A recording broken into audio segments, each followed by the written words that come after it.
আলাইকুম নাতে রসুল সাল্লাল্লাহু আলাইহি ওয়াসাল্লাম আরবে এলেন বিশ্ব নবী সারোয়ারের কয়না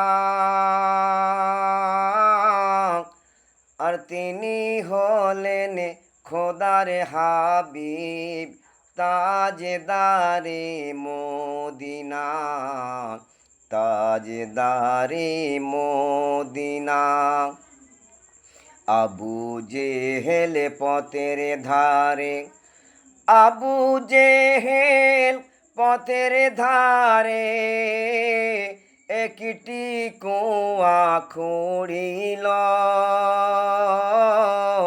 আর নবীর তারে কুয়া খুঁড়ে নিজে কুয়ায় পড়িল নিজে কুয়ায় পড়িল।